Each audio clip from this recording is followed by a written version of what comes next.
Three-time Indy 500 winner Johnny Rutherford will bring the pace car off the track. The green flag will wave. We are racing. The Milwaukee IndyFest is underway. Pagano, he will look to make the first move early on as he will get underneath EJ Vizo. Dario Franchitti, Mark James will break to the front off of two. Behind the front two, Ryan Hunter-Reay and Dario Franchitti. The rear of the field stacked up a little bit. We're single file through the first five. Then Pagano and Vizo go side by side into three. Remember last year it was Ryan Hunter-Reay who lost control of his car on the very first lap in corner number two. Not this time. We're safely through lap number one. Dario Franchitti is out in front of Ryan Hunter-Reay, marked by about 15 car lengths off of two. Well, I can tell you with all the dust and dirt that went up in my face when that field flew about 20 feet below me, Mike, they didn't get the track all cleaned off with the rain. But Dario Franchitti, smooth sailing for him. We're single file now through the first 10. Marco and Rahal going side by side into four. Not a whole lot of movers here early on. We're keeping our eye on championship leader Will Powers. The Verizon car has gotten around James Shakes. Here comes Scott Dixon. Dixon, Mark, remember, he started all the way back in 21st as he has a lot of cars to pass if he's going to get to the front. Yeah, a lot of work to do, and we may see him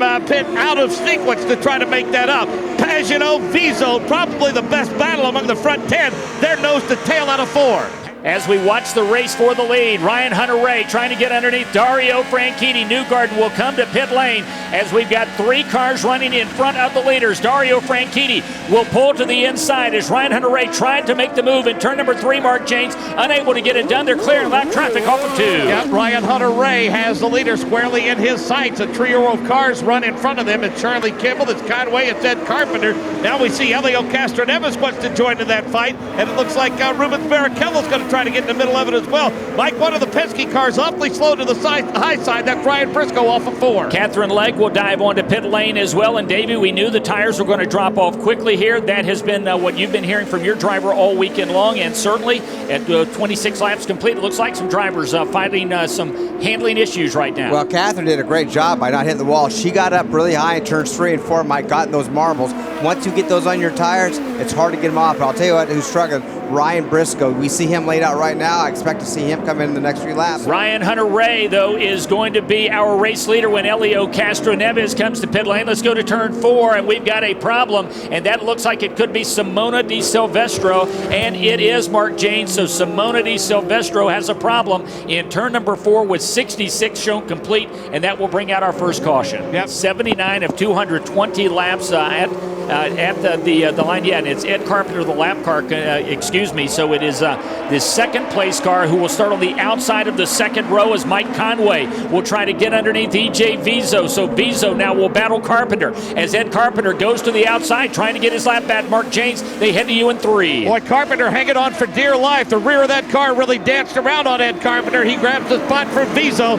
Meanwhile, Ryan Hunter-Reay running side by side with Conway. Conway to the high side of the exit of 4. Yeah, and Davey, right now, I guess Ed Carpenter would love nothing more to see another quick yellow. He gets his lap back in a hurry as he gets around Vizo and now begins to pull away just a bit. Well, he almost had a yellow. They went 4 wide in and underneath Mark at the back of the field. They straightened it out now, but a lot of cars checking up right now. We see Elio Castroneves, Mark James, is backing up, it looked like, in a big way off of 2 as Dixon nearly got him, and he's going to work on him at 4. Yeah, Dixon gets him as the rear end wiggles just a little bit. Elio Castroneves, all kinds of handling problems at the exit of 4. So here they come to the green flag, and it will fly as it will be Elio Castroneves across the line first as we watch Dixon now kind of bottled up, Davey, on the outside, unable to make that dive like he did there on that last restart. Yeah, couldn't quite do it, but he's falling back. But Ryan Hunter-Reay finds himself going right by him back in second. Dixon's working Vizo right now for that 3rd spot. Fields in front of Mark James in 3. Ryan Hunter-Reay clears J.R. Hildebrand, EJ Vizo to the high side of Briscoe. Meanwhile,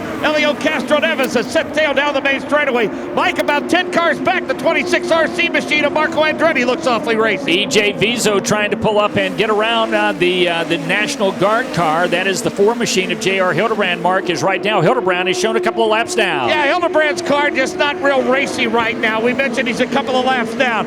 Hitch going side by side with Briscoe makes the pass to the high side. Now Tagliani wants a piece of him off of 4. Well, the yellow and white cars right now are out in front. Here comes Vizo. He clears Hildebrand to the low side going into turn number 1. So Mark, the cars running 1, 2, 3 now have no lap traffic to deal with. Trouble in turn 2.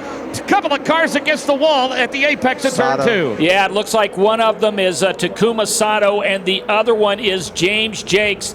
So Takuma Sato and James Jakes involved, and it will bring out our third caution with 108 laps complete. And Mark James, you've got J.R. Hildebrand, who's come to a stop just short of you. Yeah, don't know if the National Guard car was involved in that or not, but he has come to a stop in front of me just at the entrance to turn number 3 to the bottom side of the racetrack. Don't see any noticeable damage on the car, but he was off the pace on the restart. Car started blowing by him left.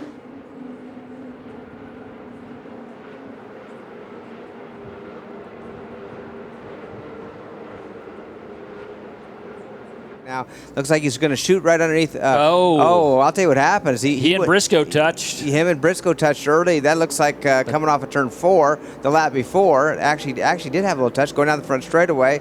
See if he catches back up to Briscoe. I was going to say, again. the car seems fine at that point. Seems fine at that point, yeah. And then, let me see here. We're watching the replay now to see, and Dario was all by himself. Yeah. He had gotten bottled up, and Mark had made mention. Boy, he made a hard contact there as the right side of that car after he did a 180. Here he comes off of turn number 4. The Sundrop DHL machine fielded by Andretti Autosport will see the white flag. For the final time, Ryan Hunter-Reay will negotiate turns 1 and 2. Mark James, here he comes, headed to you in turn 3 for the final time. Suppose it's only appropriate. Michael Andretti put so much on the line to restore this historic race and solidly put it on the IndyCar Series schedule. Now his driver's going to go into victory lane. For the final stint, it was all Ryan Hunter-Reay. So Ryan Hunter-Reay will come across the line. He will be a 2-time winner at the Milwaukee Mile as he takes the victory here at the Milwaukee IndyFest.